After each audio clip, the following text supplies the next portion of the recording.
The sterile corridors of the Galactic Academy station hummed with the usual symphony of 1,000 different species coexisting in organized chaos. In Training Base 7, however, the atmosphere had frozen into something decidedly less harmonious.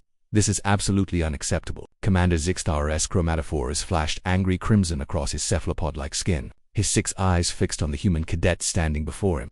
Her posture relaxed in a way that made his species instinctively uncomfortable. You directly violated 3 separate safety protocols during the combat simulation. Eva Chen stood her ground, arms crossed, meeting the commander's multiple gazes without flinching. Behind her, her classmates, a collection of Rinquella and other herbivorous species, had backed away to what they considered a safe distance. Only Liam Martinez, the other human in their cohort, remained close, though even he looked concerned.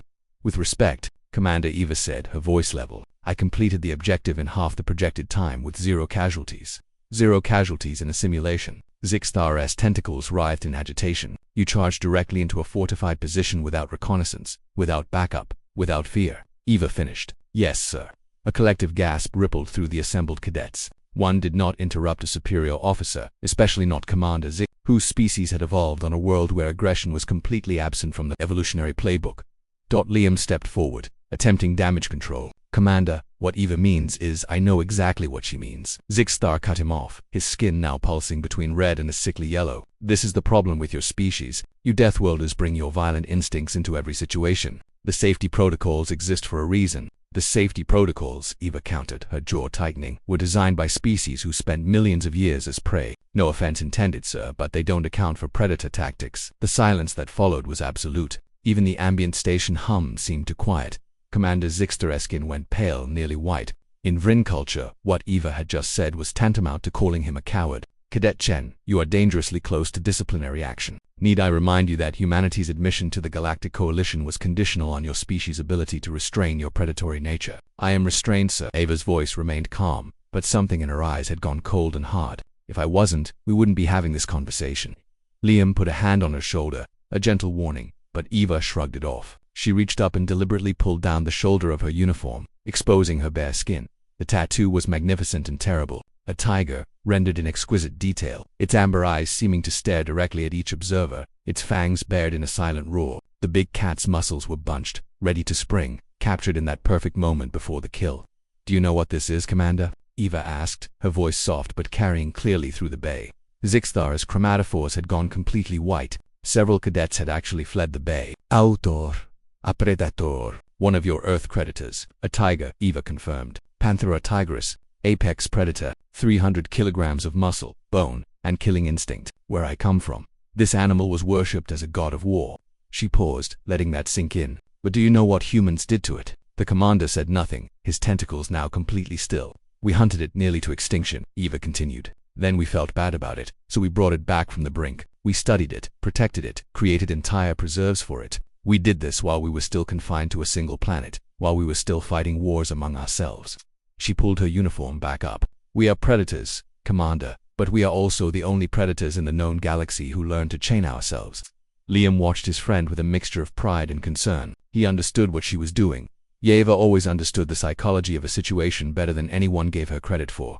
Your safety protocols, Yeva continued, assume that everyone thinks like prey. Scan, evaluate, plan, execute cautiously, but predators don't think that way. We assess, commit, and adapt. When I went into that simulation, I wasn't being reckless. I was being efficient. You could have died, Zixtar said quietly. In a real situation, maybe, but I would have completed the mission.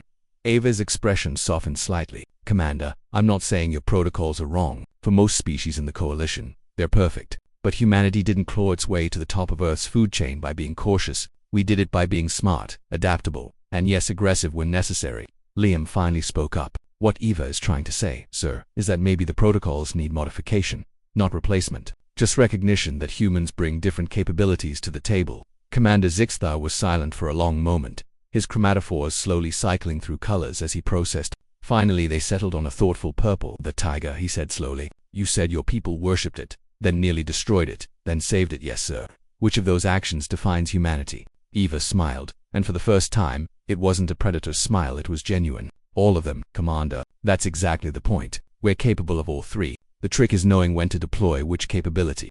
Zixtar's skin rippled with what might have been amusement in his species. You humans are going to be the death of me.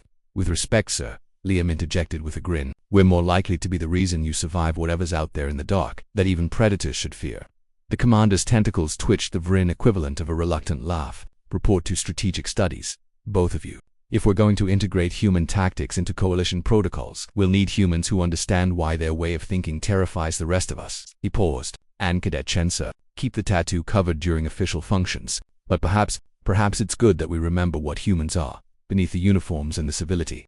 As they left the training bay, Liam bumped Ava's shoulder with his own. You know, you just volunteered us for months of extra work, right? Eva grinned, the tiger on her shoulder hidden once more beneath regulation fabric, but no less present. Worth it. Someone needs to teach these herbivores how predators think. Just try not to give them all heart attacks in the process. No promises. Liam, no promises.